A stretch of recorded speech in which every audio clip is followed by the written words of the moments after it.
పెళ్ళైనా పండగైనా వేడుక ఏదైనా పట్టు చీరల ప్రత్యేక వేదిక వారాహి సిల్క్స్. నమస్తే, వెల్కమ్ టు సుమన్ టీవీ. నేను మీ సాయి. అమెరికా అధ్యక్షుడిగా బాధ్యతలు స్వీకరించినటువంటి డొనాల్డ్ ట్రంప్ రావడమే సూపర్ సిక్స్ కొట్టాడని చెప్పొచ్చు. డజన్ల కొద్దీ ఎగ్జిక్యూటివ్ ఆర్డర్స్ తోటి సంచలనం సృష్టించారు. దీంతో ప్రధానమైనది పౌరసత్వానికి సంబంధించినటువంటి అంశం.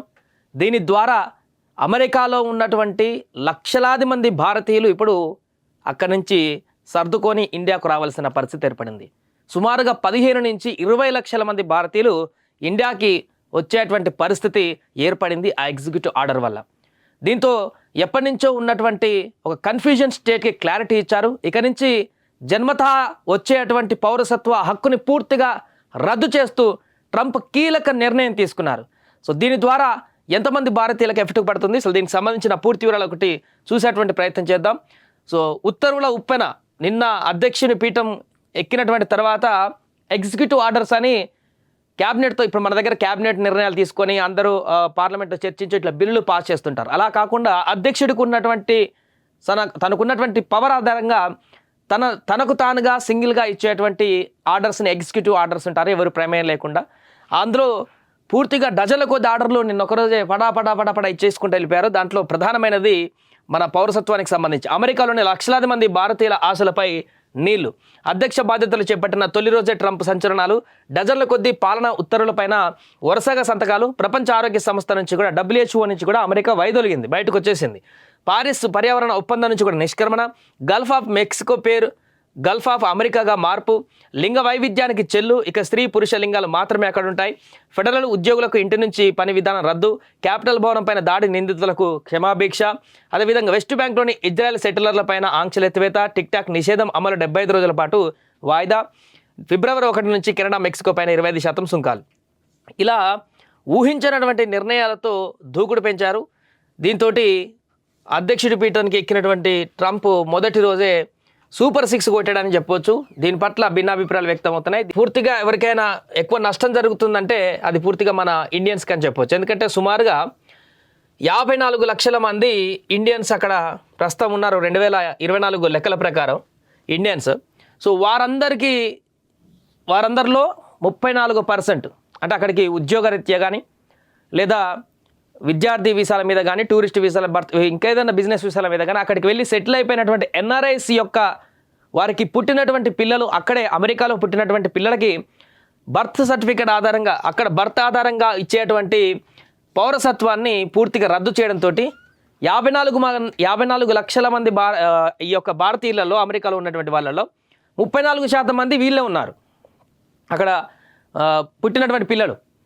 అంటే ఆల్మోస్ట్ ఒక 15 లక్షల నుంచి 20 లక్షల మంది వరకు కూడా భారతీయులందరికీ కూడా ఇక అక్కడ పౌరసత్వము వచ్చేటువంటి అవకాశం లేదు, రాదు, ఇవ్వరన్నట్టు.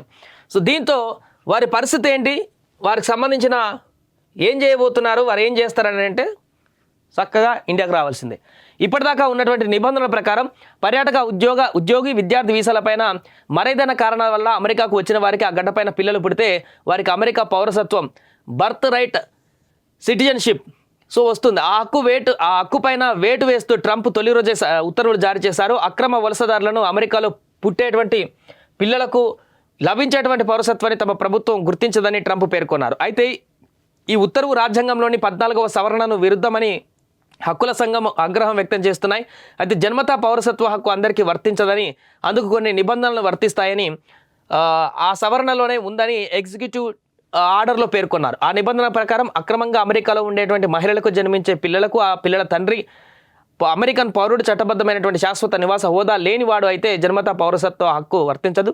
అలాగే అమెరికాలో చట్టబద్ధంగానే ఉన్నప్పటికీ తాత్కాలికంగా అంటే విద్యార్థి వీసా కానీ, ఉద్యోగి వీసా కానీ, పర్యాటక వీసాల పైన కానీ నివసించేటువంటి మహిళలకు పుట్టేటువంటి పిల్లలకు ఆ పిల్లల తండ్రి అమెరికన్ పౌరుడు, చట్టబద్ధమైనటువంటి శాశ్వత నివాస హోదా లేని వాళ్లకు జన్మతా పౌరసత్వ హక్కు వర్తించదు. సో ఇది ఇక్కడ ప్రధానమైనటువంటి అంశంగా మనం చెప్పుకోవచ్చు. సో దీంతో అక్కడికి చాలా 10-20 సంవత్సరాల క్రితం వెళ్ళి సెటిల్ అయినటువంటి NRIలు కూడా, ఇండియా నుంచి వెళ్ళినటువంటి NRIలకు కూడా వారికి పుట్టినటువంటి పిల్లలు ఎవరైతే ఉన్నారో అక్కడ కనీసం 10, 15, 20 ఏదైతే మైనర్ కాకుండా ఉన్నటువంటి చాలామంది ఉన్నారు. ఇప్పటికే దీనికి సంబంధించి చాలా కన్ఫ్యూజన్లో ఉన్నారు అక్కడ పేరెంట్స్ అందరూ కూడా. సో దీనికి సంబంధించినటువంటి నిర్ణయం కుండ బద్దలు కొట్టుకున్నట్టుగా ట్రంప్ తీసుకున్నారు. దీంతో ఇక అక్కడ ఉన్నటువంటి 34% మంది అంటే సుమారుగా 15 నుంచి 20 లక్షల మంది ఇండియన్స్ అందరూ కూడా పూర్తిగా ఇక్కడికి వచ్చేటువంటి అవకాశమే కనిపిస్తుంది. దేశాన్ని అక్కడి నుంచి వదిలిపెట్టేటువంటి అవకాశమే కనిపిస్తుంది. కానీ ఇది ఇప్పటికీ పూర్తిగా ఇంప్లిమెంట్ అయ్యేటువంటి అవకాశం అయితే కనిపించట్లేదు. అంటే అమెరికాలో ఎగ్జిక్యూటివ్ ఆర్డర్ అయితే పాస్ చేశారు, కానీ ఎగ్జిక్యూటివ్ ఆర్డర్స్ పాస్ చేసినప్పుడు అన్నీ కూడా పూర్తి స్థాయిలో ఇంప్లిమెంట్ అయ్యేటివి ఉండవు. అమెరికా కాంగ్రెస్ తీసుకునేటువంటి అభిప్రాయాలు కానీ మిగతా దాని నుంచి వ్యతిరేకత వచ్చేటువంటి దానిపైన కానీ దాంట్లో సవరణకు సంబంధించి చట్టసభల్లో ఉన్నటువంటి ఇంకేమైనా లూప్స్ను బట్టి దీంట్లో మార్పు చేర్పులు ఏమైనా ఉంటాయో కూడా చూడాలి. బట్ ట్రంప్ ఒకసారి నిర్ణయం తీసుకున్నారంటే అది ముక్కుసూటిగా గట్టిగా ఉంటుంది. కాబట్టి ట్రంప్ తీసుకున్నటువంటి ఈ నిర్ణయం ఒక్కసారిగా అమెరికాలో ఉన్నటువంటి భారతీయులకు షాక్కు గురి చేసిందని చెప్పొచ్చు. మిగతా దేశాలతో పోలిస్తే మన ఇండియన్స్ అక్కడ ఎక్కువగా ఉన్నటువంటి వారు ఉన్నారు. కాబట్టి ఈ జన్మతా హక్కు పౌరసత్వం ఎప్పుడైతే రద్దు చేయబడిందో అక్కడ ఉన్నటువంటి పిల్లలందరికీ కూడా ఇప్పుడు ఒక గుదిబండ అని చెప్పొచ్చు. వారందరూ కూడా ఇంకా మరి తిరిగి ఇండియాకి రావాల్సిన అవకాశమే ఏర్పడుతుంది. దీనివల్ల ఇంకా వేరే మార్గం లేదనేటువంటి ఒక చర్చ అయితే కొనసాగుతుంది.